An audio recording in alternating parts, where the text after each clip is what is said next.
Hi అండి, అందరికీ నమస్కారం. వెల్కమ్ టు అవర్ ఛానల్ తెలుగువారి ముచ్చట్లు. ఈరోజు మనం చెప్పుకోబోయే కథ పేరు మనోదర్పణం.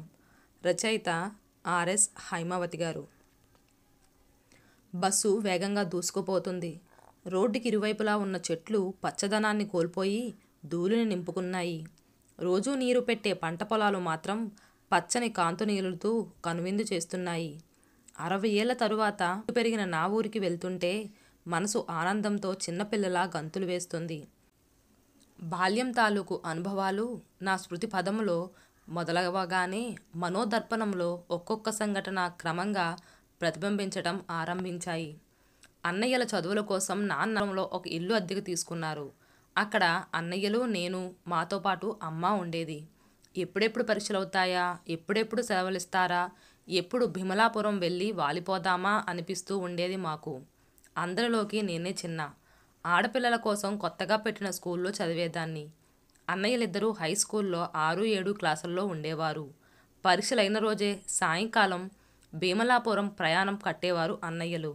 నా పరీక్షలు అప్పటికి ఒక్కోసారి అయ్యేవి కాదు. అయినా చిన్న తరగతుల స్కూళ్ళల్లో పిల్లల్ని అప్పుడంతగా పట్టించుకునేవారు కాదు. రోజూ క్లాసులో బాగా చదివే పిల్లలు పరీక్షకి రాకపోయినా పాస్ చేసేసేవారు. పరీక్షలు ఏ రోజు అవుతాయో ముందుగా తెలిస్తే అన్నయ్యలు నాన్నగారికి పలానా రోజుకి వస్తున్నామని ఉత్తరం రాసేవారు. ఆ రోజుకి నాన్నగారు పడవ అబ్బాయితో చెప్పి దొడ్డిపట్లలో పడవ ఉండేటట్లు చేసేవారు. ఆ రోజుల్లో కరెంటు, టెలిఫోన్లు, టీవీలు, ట్రాన్సిస్టర్లు ఏవీ లేవు. ఒక మోస్తారుగా ఉండే నరసాపురంలోనే ఏ సౌకర్యాలు లేనప్పుడు ఇక భీమలాపురం సంగతి చెప్పేదేముంది? వెడల్పు తక్కువగా ఉండే ఆ మట్టి రోడ్డు మీద బస్సులు కాదు కదా, గుర్రపు బళ్ళు, ఎడ్ల బళ్ళు కూడా ఉండేవి కావు. నరసాపురం రైల్వే స్టేషన్, బస్టాండ్ దగ్గర మాత్రం 2, 3 ఎద్దు బళ్ళు, గుర్రపు బళ్ళు ఉండేవి. నడవలేని వాళ్ళు ఎక్కేవారు. అందుకే దొడ్డిపట్లకి కానీ కోడేరుకు కానీ వెళ్ళాలంటే నరసాపురం నుంచి బస్సులోనే వెళ్ళాలి. అక్కడి నుంచి మా ఊరికి పడవలోనే, లేకపోతే కాలువగట్టు మీద నుంచో నడిచి వెళ్ళేవాళ్ళం. దొడ్డిపట్లకి కోడేరుకి మధ్యలో ఉంది మా ఊరు భీమలాపురం. కానీ ఎక్కువ బస్సులు దొడ్డిపట్లకి ఉండటం వల్ల అనుకుంటాను మేము సాధారణంగా దొడ్డిపట్ల బస్సే ఎక్కేవాళ్ళం. అక్కడి నుంచి భీమలాపురం 3 మైళ్ళు. ఇప్పటి కిలోమీటర్లు లెక్కల్లో అయితే 5 కిలోమీటర్లు. మేము నరసాపురంలో బయలుదేరేసరికి సాయంకాలం 4, 5 అయిందంటే ఆ బస్సు మెల్లిగా ఆగుతూ వెళ్ళేసరికి రాత్రి అయ్యేది. సాధారణంగా దొడ్డిపట్లలో పడవ ఉండేది కాదు. కాలినడకే గతి. ఒకవైపు పిల్ల కాలువ, ఇంకోవైపు పెద్ద కాలువ, మధ్యలో చిన్న గట్టు. ఆ గట్టు మీదే నడిచి వెళ్ళాలి. ఒకరి వెనకాల మరొకరు తప్ప 2 మనుషులు పక్కపక్కనే నడిచి వెళ్ళే అవకాశం ఉండేది కాదు. పైగా వానాకాలం వచ్చిందంటే ఆ గట్టుకి ఎప్పుడూ గండ్లు పడుతూ ఉండేవి. పైగా బంకమట్టి వల్ల నడుస్తుంటే కాలు జారిపోయేది. కాలు జారిందంటే అటో ఇటో కాలువలో పడిపోతాం. అందుకే సాధారణంగా కాస్త వెడల్పుగా, ఎత్తుగా ఉండే ఏటిగట్టు మీదే నడక సాగించేవాళ్ళం. దానికి ఎడమవైపు పెద్ద కాలువ, కుడివైపు తోటలు ఉండేవి. తోటలు దాటితే కొంత దూరంలో గోదావరి. ఆ గట్టు మీద నడుస్తుంటే శ్రమ తెలిసేది కాదు. ఒకవైపు కాలువ మీద నుంచి, అవతలి వైపు చెట్లు మీద నుంచి, దూరంగా గోదావరి మీద నుంచి వచ్చే గాలి శరీరానికి ఎంతో హాయినిచ్చేది. పౌర్ణమి రోజుల్లో అయితే ఆ వెన్నెల్లో నడక ఇంకా హాయిగా ఉండేది. అమావాస్య రోజుల్లో అయితే మా నడక నక్షత్రాల వెలుగులోనే. ఊళ్ళల్లో కరెంటు ఉండేది కాదు. పూరిళ్లల్లో దీపబడ్లు తప్ప లైట్లు కనిపించేవి కాదు. నరసాపురం లాంటి ఊళ్ళల్లో కొన్ని ముఖ్యమైన వీధుల్లో మున్సిపాలిటీ దీపాలుండేవి. రోజు సాయంకాలం అయ్యేసరికి ప్రత్యేకించి ఒక మనిషి ఒక్కో దీపస్తంభం ఎక్కి దీపం వెలిగిస్తూ ఉండేవారు. గాలేస్తే ఆరిపోకుండా ఉండేందుకు ఆ దీపానికి 4 వైపులా అద్దాలు బిగించి ఉండేవి. ఈ పల్లెటూళ్ళల్లో అందున ఏ ఊరు లేని గట్ల మీద అసలు ఏ దీపాలు ఉండేవి కావు. ఎక్కడైనా మినుకు మినుకుమంటూ దీపాలు దూరంగా కనబడితే ఏదో ఊరొస్తుందని అర్థమయ్యేది. సంచులు పట్టుకొని అన్నయ్యలు ముందు నడిస్తే అమ్మ, నేను వెనకాల మెల్లిగా నడిచేవాళ్ళం. కాలు నొప్పొస్తున్నాయి, ఈ చీకట్లలో భయమేస్తుంది, ఇంకా ఎంత దూరం నడవాలి అని మధ్య మధ్యలో గొడవ పెట్టేదాన్ని.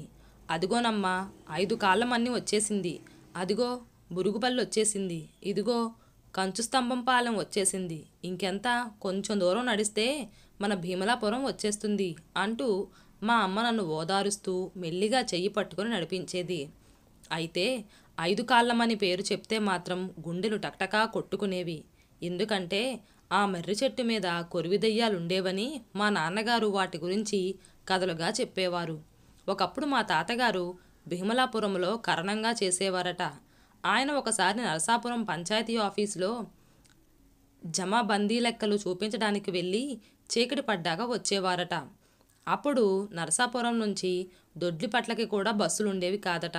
మా తాతగారు పొద్దున్నే దిట్టంగా చద్దన్నములో పెద్దావకాయ వేసుకొని కలుపుకొని తిని గడ్డ పెరుగుతో మొత్తం మానెడు బియ్యం అన్నం ఇప్పటి లెక్కల్లో 1 కిలో తిని కాలినడకన నరసాపురం వెళ్ళి అక్కడ జమాబందీ పనులయ్యాక సాయంకాలం బయలుదేరి రాత్రికి నడుచుకుంటూ ఇంటికి తిరిగి వచ్చేవారట. అప్పుడు ఎక్కడా హోటళ్ళు గట్రా ఉండేవి కావట. అలా రాత్రి నడిచి వస్తూ ఉంటే 5 కాళ్ళ మర్రి చెట్టు దగ్గరికి వచ్చేసరికి వెనక నుంచి ఎవరో ఆడవాళ్ళు, ఇదిగో పంతులు ఇటు చూడు, అటుకులివ్వగో తిని వెళ్ళు అని పిలిచేవారట. మా తాతగారు మొదట ఓసారి తెలియక అటు తిరిగి చూశారట. ఎదురుగా పెళ్లివారిలాగా ఊరేగింపు కాగడాలు పట్టుకొని, ఆ రోజుల్లో ఊరేగింపులకి వెళ్తురికి కాగడాలే వాడేవారు. ముందర జనం వెళ్తుండేవారట. ఆ వెనకే నడిచి మా తాతగారు వెళ్ళారట. వేరే దారి కనబడలేదట. తరువాత ఏమైందో తెలియలేదట. తెల్లారి కళ్ళు తెరిచి చూస్తే శ్మశానంలో పడుకొని ఉన్నారట. ఆయన అమ్మో, ఇది కొరివిదెయ్యాలు పన్నాగమన్నమాట అని గ్రహించారట. తరువాత మరెన్నోసార్లు అవి అలా పంతులు అని పిలిచినా ఆయన వెనక్కి తిరిగి చూడకుండా వచ్చేసేవారట. 5 కాళ్ళ మర్రి చెట్టు పేరు చెప్పేసరికి నాకు ఆ కథ జ్ఞాపకం వచ్చింది. భయమేసింది. మా అమ్మని గట్టిగా పట్టేసుకొని కళ్ళు గట్టిగా మూసేసుకునేదాన్ని.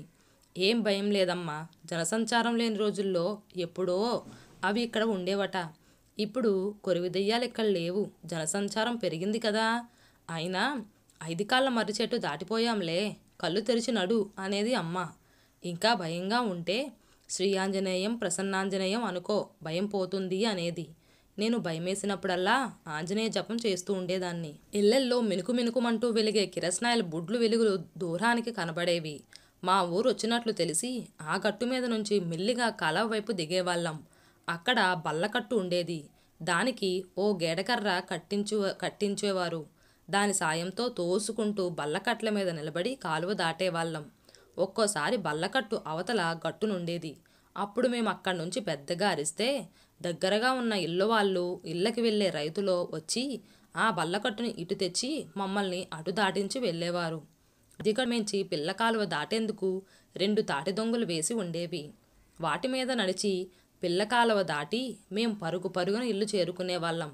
ఇంట్లోకి వెళ్ళగానే నాన్నగారు అక్కయ్యలు ఎంతో సంతోషించేవారు. మా ఆనందమైతే ఇక చెప్పక్కర్లేదు. ఈ రోజుల్లో అమెరికా నుంచి వస్తే కూడా అంత ఆనందంగా ఉండరేమో. మా నాన్న ఆ రోజుల్లో భీమలాపురంలో panchayati board president, post master. అరుగు మీద గదిలో పోస్ట్ ఆఫీస్ ఉండేది. ఆ గదిలోనే ఓ వైపు లైబ్రరీ ఉండేది. పురాణ గ్రంథాలు, ఆనాడు ప్రసిద్ధి చెందిన రచయిత పుస్తకాలు, విశ్వనాథ సత్యనారాయణ గారి 1000 పడగల లాంటివి, పిల్లల నవలలు, చందమామ పుస్తకాలు ఉండేవి. ఊళ్ళో కొందరు చదువుకోగలిగిన వారు వచ్చి పుస్తకాలు తీసుకెళ్తూ ఉండేవారు. ఆనాడు ఎవరిళ్లల్లోనూ రేడియోలుండేవి కావు. ట్రాన్సిస్టర్లు ఇంకా అప్పటికి రాలేదు. అందుకే మా నాన్నగారు ప్రభుత్వానికి ఉత్తరం రాసి ఒక బ్యాటరీ రేడియో, లౌడ్ స్పీకరు తెప్పించారు. ఇప్పుడు కార్లల్లో, స్కూటర్లో పెట్టేలాంటి బ్యాటరీ పెట్టి ప్రత్యేకంగా ఉండేది. దాన్ని 2-3 నెలలకు ఒకసారి ఓ మనిషి వచ్చి కొత్తది తెచ్చి పాతది తీసుకెళ్తూ ఉండేవాడు. లౌడ్ స్పీకర్ వీధుల్లో స్తంభానికి కట్టేవారు. నాన్న సాయంకాలం 4 గంటలకల్లా రేడియో ఆన్ చేసేవారు. ఊరు జనమంతా వచ్చి కూర్చొని రాత్రి 8-9 గంటల వరకు అన్ని ప్రోగ్రాంలు వినేవారు. అంతా వెళ్ళిపోయాక లౌడ్ స్పీకర్ మళ్ళీ తెచ్చి ఇంట్లో పెట్టేవారు. ఆ రోజుల్లో బావగారి కబుర్లు ప్రోగ్రాం అందరినీ ఆకర్షించేది. తరచుగా జగ్గయ్య, సినీ నటులు వార్తలు చదివేవారు. పెద్ద పెద్ద వీధి అరుగులు, పెద్ద ఆ హాల్లో ఉయ్యాల బల్ల, హాలు వెనక భోజనాల హాలు, ఇరుపక్కల 4 గదులు, వాటి వెనక మరో వసారా, దాంట్లో గాదె, రుబ్బురోళ్ళు, తిరగలి వగైరా ఉండేవి. వాటిని ఆనుకొని వీధి వైపు ఓ గది, దాంట్లో కొబ్బరికాయలు అవి ఉంచేవారు. వెనుక వైపు వంటిల్లుండేది. వంటింట్లోంచి వసారాలోంచి బయటకొస్తే బోలెడు ఖాళీ స్థలం. అందులోనే నుయ్యి స్నానాల గది ఉండేవి. వాటి పక్కన పొగడ చెట్టు, డొంక సంప, మల్లంట్లు, ముద్దగన్నేరు చెట్లు ఉండేవి. ఇవి కాక వీధివైపు బోలెడు స్థలం ఉండేది. ఆ స్థలంలో ఓ పక్కగా పువ్వుల తోట. ఆ తోటలో ఎన్నో రకాల పువ్వుల మొక్కలు ఉండేవి. చెట్టు సంపంగా, పువ్వులాగా, నైట్ క్వీన్, డే క్వీన్, పత్తి మందార, ముద్ద మందార, రేఖ మందార, జుకా మందార, మెరప మందార, నందివర్ధనం, గరుడు వర్ధనం, ఇలా ఎన్నో పువ్వుల చెట్లు ఎప్పుడూ పూలతో సువాసన విరజిమ్ముతూ ఉండేవి. ఇంకోవైపు ఆవు దూడ ఉండేవి. కొంచెం దూరంలో గడ్డిమేటు, దానికి కొంచెం దూరంలో సీతాఫలం చెట్టు ఉండేవి. మా పిల్లలకు ఆడుకోవటానికి, తిరగడానికి బోలెడు స్థలం. అప్పటికి తోచకపోతే సాయంకాలం పూట నాన్నగారు పోస్ట్ ఆఫీస్ పనిలో ఉన్నప్పుడు ఆయన్ను అడిగి కాలవ దాటి అవతల వైపు ఉన్న తోటల్లోకి వెళ్ళేవాళ్ళం. అన్నయ్యలతో అప్పుడప్పుడు నేను వెళ్ళేదాన్ని. మామూలుగా ఉన్నప్పుడు అడిగితే, ఇప్పుడెందుకు, చేలగట్ల మీద పాములు తిరుగుతూ ఉంటాయి, కాలువ దాటేటట్ట మీద జాగ్రత్తగా ఉండాలి, తోటలో చెట్లు అవి ఎక్కి పడతారు, ఇక్కడ ఆడుకోండి చాలు అనేవారు. అందుకే ఆయన బిజీగా ఉన్న సమయంలో అడిగితే, సరే వెళ్తే వెళ్ళండి కానీ జాగ్రత్తగా చీకటి పడకుండా వచ్చేయండి అనేవారు. అంతే.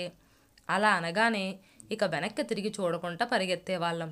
ఆ పెద్ద తోటలో అరటి చెట్లు, కొబ్బరి చెట్లు, పనస చెట్లు, వేప, జామ, మామిడి చెట్లు ఉండేవి. అక్కడ ఒక అమ్మవారి గుడి కూడా ఉండేది. నోరు తెరుచుకొని భయంకరంగా ఉంటుందని, నేను చూస్తే భయపడతానని నన్ను చూడొద్దనేవారు. అప్పట్లో మాకు పొద్దున్న పూట టిఫిన్లు ఏమీ ఉండేది కాదు. పొద్దున్నే చద్దన్నంలో ఆవకాయ, పెరుగు వేసుకుని తినటం మా పిల్లల అలవాటు. వంట, పూజ, నైవేద్యాలు అయ్యాక పెద్దవాళ్ళ భోజనం చేసేవారు. తరువాత మమ్మల్ని పిలిచేవారు. అప్పటికి 12 దాటేది. ఇక సాయంకాలం పూట మాకు తినటానికి తేగలు, బెల్లం, జంతికలు, చెరుకుగడలు, జామకాయలు, చలికాలంలో సీతాఫలాలు, వేసవిలో మామిడి పళ్ళు ఉండేవి. ఏవి లేకపోతే ఒక గిన్నెలో అటుకులు వేసుకొని ఉట్టిలోంచి తేనె పానకం వంపి కలుపుకొని తినేవాళ్ళం. లేకపోతే ఓ కొబ్బరి కురుడి ముక్క, ఓ బెల్లం ముక్క కలిపి తినేవాళ్ళం. ఇక రాత్రి 6:30, 7 గంటల్లోపే మా పిల్లలకి అన్నాలు పెట్టేవారు. పగలంతా పరుగులు పెట్టి ఆడి ఆడి ఉండేవాళ్ళమేమో. రాత్రి అన్నం తినగానే 8 గంటల్లోపే నిద్రలోకి జారుకునేవాళ్ళం. అప్పుడు ఏసీలు, ఫోన్లు ఏమీ లేకపోయినా హాయిగా నిద్రపోయేవాళ్ళం. పొద్దున్న సూర్యోదయానికి ముందే మెలకు వచ్చేది. లేచి పక్షుల కిలకిల వారాలు, ఆవుల ఆంబరావాలు వినడానికి ఎంతో బాగుండేవో. ఆ ఊళ్ళో ఒక చిన్న పాకలో చిన్న స్కూల్ ఉండేది. 1 నుంచి 5వ క్లాస్ వరకు. అన్ని క్లాసుల్లో పిల్లలు కలిపి 25-30 మంది ఉండేవారేమో, అంతే. అన్ని క్లాసులకి ఒకరే మాస్టారు. ఆయన అసలు పేరు సుబ్రహ్మణ్య శర్మ. అయితే ఆయన చిన్నప్పుడు బొద్దుగా, ముద్దుగా, తెల్లగా ఉండి దజ్జాగా టీవీగా నడుస్తూ ఉండేవాడని, వాళ్ళమ్మ నాన్న అతన్ని, మా అబ్బాయి నడక ఎంత టీవీగా ఉందో చూసారా, వాడు పెద్దయితే జడ్జి అవుతాడు అనేవారట. చివరికి ఎస్ఎస్సీలతో చదువు ఆగిపోయినా అతగాడు ఈ చిన్న స్కూల్ పెట్టి ఉన్న ఊళ్ళోనే తల్లిదండ్రులను చూసుకుంటూ కాలం వెల్లదీస్తున్నాడు. ఆయన్ని జడ్జి మాస్టారుగా పిలిచేవారు. మా అన్నయ్యలు, అక్కయ్యలు అంతా ఆ స్కూల్లో 5వ తరగతి వరకు చదివారు. అన్నయ్యలతో పాటు నరసాపురం వెళ్ళే అవకాశం వచ్చినందువల్ల నేను మాత్రం అక్కడే చదివాను. మొదట్లో కొద్ది రోజులు, తరువాత వచ్చినప్పుడు ఎప్పుడైనా ఓసారి ఈ స్కూల్కి వెళ్ళేదాన్ని. నాన్నగారు వెళ్ళమని చెప్తే నేను ఆ స్కూలుకు వెళ్ళగానే నన్ను అక్కడ పిల్లలు చుట్టుముట్టేవారు. నరసాపురంలో నేను చదువుతున్న స్కూల్ సంగతులు అడిగేవారు. మా స్కూల్లో ఆడపిల్లల కోసం ప్రత్యేకంగా పెట్టిన స్కూల్ కావటం వల్ల చిన్న చిన్న గ్రూప్ డ్యాన్సులు, దేశభక్తి, దైవభక్తి పాటలు, లలితా గీతాలు ఎన్నో నేర్పేవారు. కుట్లు అవి కూడా నేర్పేవారు. అన్ని సంగతులు అడిగి తెలుసుకొని నా చేత పాటలు పాడించుకునేవారు. అక్కడ అందరూ నన్ను ఓ సెలబ్రిటీని చూసినట్లు చూసేవారు. నాకొచ్చిన కొత్త విద్యలన్నీ వాళ్ళకి చూపించి వాళ్ళ చేత చప్పట్లు కొట్టించుకొని ఆనందించేదాన్ని. ఏదో పెద్ద ఘనకార్యం చేసినట్లు పొంగిపోయేదాన్ని. ఒక్క కుదుపుతో బస్సు ఆగడంతో నా స్మృతి పదంలోంచి బయటకొచ్చాను. అందరూ బస్సు దిగి వెళ్ళిపోయారు. అమ్మగారు దిగండి, ఆ ఎదురు కనబడేదేనండి భీమలాపురం, 4 అడుగులేస్తే వస్తాదండి, ఆ కాడికి బస్సు వెళ్దండి అన్నాడు కండక్టర్. వాళ్ళకి 4 అడుగుల దూరంలాగే కనబడుతుంది కానీ నడిస్తే 1/2 మైలు పైనే ఉంది. 70 ఏళ్ళు దాటిన నాకు ఆ దూరం నడవటం కష్టంగానే ఉన్నా మనసులో మాత్రం మా ఊరిని చూడాలనే ఆత్రం నన్ను అంత దూరం నడిపించింది. నేను 10 సంవత్సరాలలోపు పిల్లగా ఉన్నప్పుడు నాన్నగారు విధి వక్రించింది. కొందరు స్వార్థపరులైన పెద్దలు ఆడిన రాజకీయ చదరంగంలో నాన్నగారు పావుగా మారి పదవులు, ఆస్తి అన్నీ కోల్పోయారు. మా కుటుంబం నరసాపురంలోనే ఉండిపోవాల్సి వచ్చింది. ఆనాటికి నాడు 60 ఏళ్ల తరువాత ఇప్పుడిలా మా సొంత ఊళ్ళో నడుస్తూ ఆ ఇల్లు చేరుకోవాలని, ఆ వాతావరణం చూసి ఆనందించాలని మనసు ఉవ్విళ్ళూరుతుంది. మా ఇల్లు దగ్గరవుతున్న కొద్దీ మనసులో ఆత్రం ఎక్కువవుతుంది. అందుకే ఒంట్లో ఓపిక లేకున్నా నడక వేగం పెంచాను. అడుగులు తడబడుతున్నా నిలదొక్కుంటున్నాను. కింద గతుకులున్నా పట్టించుకోలేదు. పడబోయి ఆపుకుంటూ ముందుకి నడుస్తున్నాను. అప్పటికి ఇప్పటికీ కొన్నిళ్ళు ఒకేలా ఉన్నాయి. కొన్ని మాత్రం పెంకుటిల్లు, డాబా ఇళ్ళు అయ్యాయి. కానీ మా ఇల్లు మాత్రం ఎక్కడా కనబడలేదు. ఇటూ అటూ ఉండే వారి ఇళ్ళను బట్టి మా ఇంటి ప్రాంతం గుర్తుపట్టాను. కానీ అక్కడ ఇంటి తాలూకు ఆనవాళ్ళు కూడా లేవు. ముళ్ళ చెట్లు మొలిచున్నాయి ఆ ప్రాంతమంతా, ఆ స్థలమంతా. ఆ చుట్టుపక్కలందరూ భూమిగా వాడుతున్నారని తెలిసి తట్టుకోలేకపోయాను. మనసు చెప్పలేని బాధకి లోనైంది. ఇక అక్కడ నిలబడలేక ఎవరో తరుముకొస్తున్నట్లు వడివడిగా వెనక్కి నడిచి వచ్చి బస్సులో కూలబడ్డాను. కళ్ళు మూసుకున్నాను. పోతనామాత్యుడు భాగవతంలో బలిచక్రవర్తి చేత పలికించిన ఒక పద్యం గుర్తుకొచ్చింది. ఆ పద్యం నా మనసులో మెదిలింది. ఆ ఇల్లు, తోటలు అన్నీ సర్వనాశనం అయినా నా కంఠంలో ప్రాణం ఉన్నంత వరకు, నా శృతి పదంలో అవన్నీ మెదిలినప్పుడల్లా నా మనోదర్పణం ఆనాటి మధుర అనుభవాలు తాలూకు ఘట్టాలన్నీ నా కనుల ముందు ప్రతిబింబింపపరుస్తూనే ఉంటుంది.